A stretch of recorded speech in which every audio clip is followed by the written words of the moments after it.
The slap of her words hit me harder than any fist could.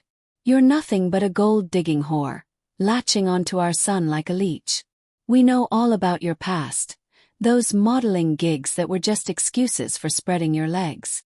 Mrs. Harrington's voice sliced through the opulent dining room, her fork clattering against the fine china as she leaned forward, eyes gleaming with righteous fury.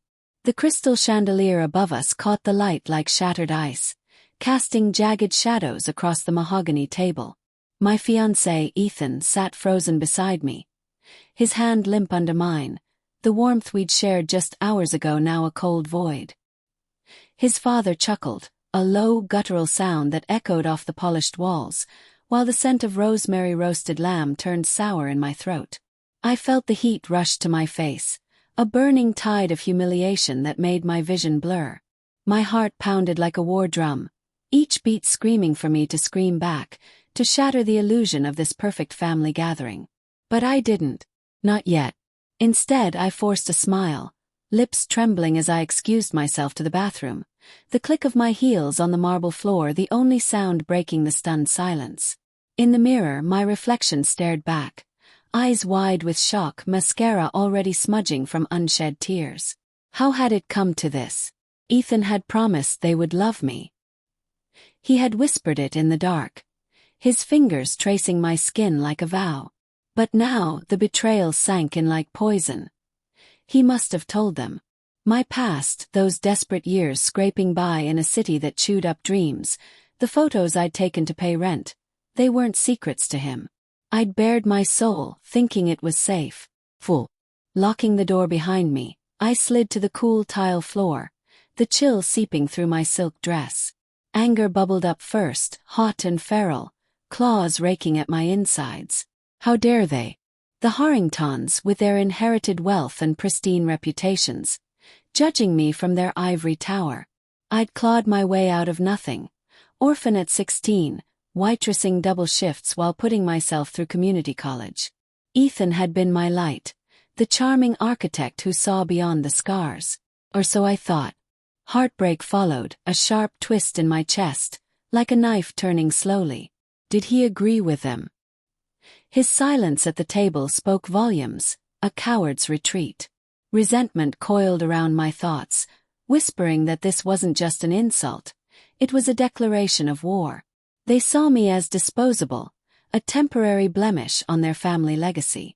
But obsession crept in quietly, like fog rolling over a graveyard. As I splashed water on my face, the droplets tracing cold paths down my cheeks, I imagined their faces crumpling in regret. What if I exposed their own skeletons? Ethan's mother with her charity work that masked affairs with the pool boy. I'd overheard Ethan joking about it once, dismissing it as rumor. His father, the respected businessman, whose deals reeked of insider trading. And Ethan himself. My mind raced, denial warring with the truth. No, he couldn't have betrayed me. We were engaged. The ring on my finger, a diamond as cold as his gaze had been moments ago, proved our love. But doubt gnawed at the edges, a persistent ache. Had he shared my secrets to gain their approval? To test the waters before committing? I returned to the table, legs unsteady, the air thick with unspoken tension. Ethan avoided my eyes, fiddling with his napkin, while his parents exchanged smug glances. "Darling, we only want what's best for our boy," Mrs. Harrington cooed, her voice dripping with false sweetness, as if she hadn't just eviscerated me. "You understand, don't you? Families like ours have standards." Mr. Harrington nodded, his jowls quivering. "Ethan's future is bright, senior partner by 30. Can't have scandals dragging him down." Ethan finally spoke, his voice a weak murmur. "Mom, Dad, that's enough.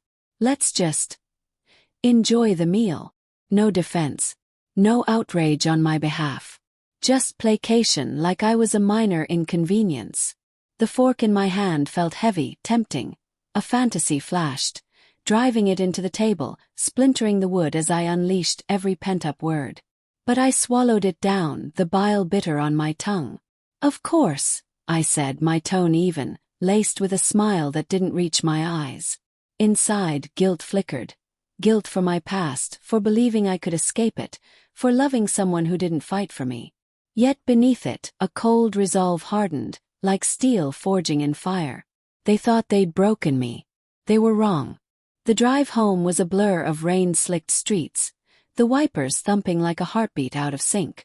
Ethan gripped the wheel, knuckles white. "I'm sorry, Lena. They're just protective. It'll blow over." His words hung in the air, hollow. I stared out the window, streetlights streaking like tears. Protective. They called me a whore, Ethan. And you said nothing. He sighed, exasperated. What did you want me to do? Yell at my parents? They're family. The word stung, family. As if I wasn't about to become part of it. Resentment surged again, mixing with obsession. In my mind, plans began to form, shadowy and unbidden. What if I dug deeper? What if I turned their secrets against them? That night, sleep evaded me.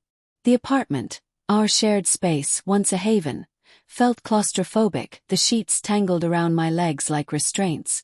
Ethan's snores grated, a reminder of his indifference. I slipped out of bed, padding to the living room where moonlight filtered through blinds, casting striped shadows on the hardwood floor. My laptop glowed softly as I opened it, fingers hovering over the keys. Denial whispered, "Stop.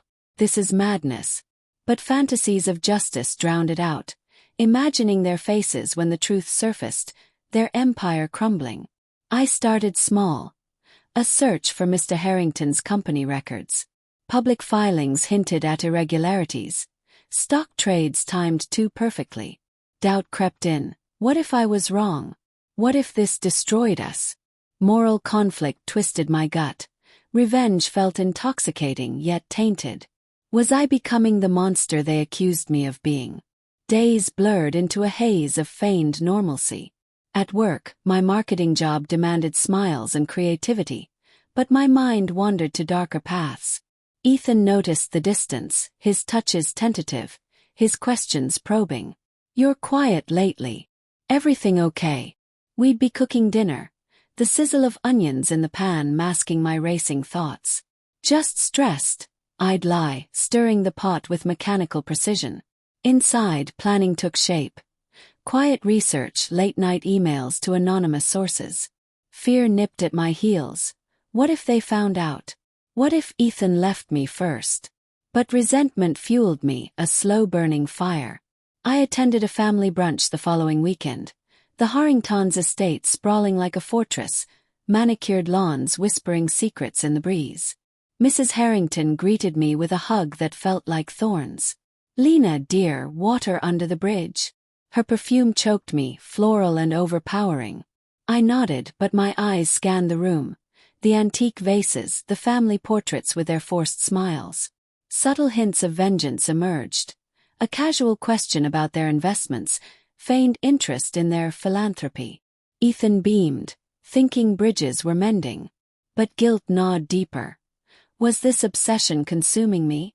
In quiet moments, alone in the guest room, I'd stare at my reflection, seeing the fracture lines. Heartbreak resurfaced in waves. Loving him meant trusting him, yet betrayal lingered like a bruise. Tension built gradually, like storm clouds gathering. I overheard phone call, Ethan laughing with his mother about handling me. My hands shook as I eavesdropped from the hallway, the carpet muffling my footsteps. "She's sensitive, Mom. Give it time." No mention of their cruelty. Cold resolve solidified. I couldn't deny it anymore. That night, I contacted an old friend, a journalist with a nose for scandal. "Hypothetically," I said over encrypted chat, "how would one expose financial fraud?" Her response was cautious, but it planted seeds. Moral conflict raged. This could ruin lives, including mine. But humiliation's scar burned too deep. Weeks passed in calculated silence. I played the perfect fiancé. Dinners, smiles, even helping plan the wedding. Inside, fantasies evolved. Not just exposure, but something personal, a betrayal mirroring theirs. Doubt flickered. Could I go through with it? Fear of consequences loomed, a shadow over every step. Yet obsession drove me, a relentless tide. The Harringtons invited us for another dinner, the air thick with unspoken barbs. As we sat, Mrs. Harrington's eyes flicked to my ring. Still wearing that? Brave girl. Laughter rippled, Ethan's included. My smile held, but inside the plan crystallized. They had no idea what was coming. The envelope arrived anonymously, its edges crisp against my palm as I slipped it into my purse during the wedding rehearsal. The church smelled of polished wood and lilies, their cloying sweetness masking the rot beneath. Ethan stood at the altar, beaming in his tux, oblivious to the storm I'd brewed. His parents flanked him, Mrs. Harrington's pearls gleaming like teeth in a predator's grin. "You look radiant, Lena," she said, her voice a velvet blade as we practiced vows. I murmured thanks, my heart a thunderclap of anticipation. Resentment had evolved into obsession, a dark companion whispering encouragement. But guilt shadowed every thought. Was this justice or destruction? That night, alone in our hotel suite overlooking the city lights twinkling like distant stars, I reviewed the contents. Photocopies of Mr. Harrington's shady deals, emails proving insider trading, and, most damning, proof of Mrs. Harrington's affair, complete with timestamps overlapping family events. My journalist friend had come through, her discretion bought with anonymity. Inner conflict tore at me. These weren't just papers, they were weapons. Doubt surged. What if Ethan hated me for this? What if it backfired, leaving me isolated? But cold resolve pushed back, a steel spine forged in humiliation's fire. They had stripped me bare at that dinner table. Now I'd return the favor. The wedding day dawned crisp, autumn leaves swirling like confetti outside the venue. A grand hall with vaulted ceilings and chandeliers that dripped light like honey. Guests milled about, their chatter a buzzing hive. I dressed in white lace, the fabric whispering against my skin, a veil of innocence over my vengeful heart. Ethan knocked on the bridal suite door. His voice muffled. "Ready, love. Can't wait to see you." His words twisted the knife, love. After his silence, heartbreak resurfaced, raw and aching. I opened the door a crack, forcing a smile. "Almost. Go ahead, I'll meet you there." As the ceremony loomed, suspense coiled tight. I slipped the envelope to a waiter I'd tipped generously. Instructions whispered. "Deliver during the toasts." My hands trembled as I walked down the aisle, the organ's notes vibrating through the floor. Ethan's eyes met mine, filled with what I once called adoration. Now it looked like possession.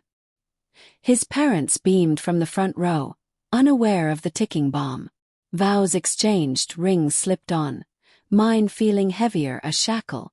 The reception unfolded in a whirl of clinking glasses and forced laughter. Tension built in subtle waves. A glance from Mrs. Harrington, laced with lingering disdain.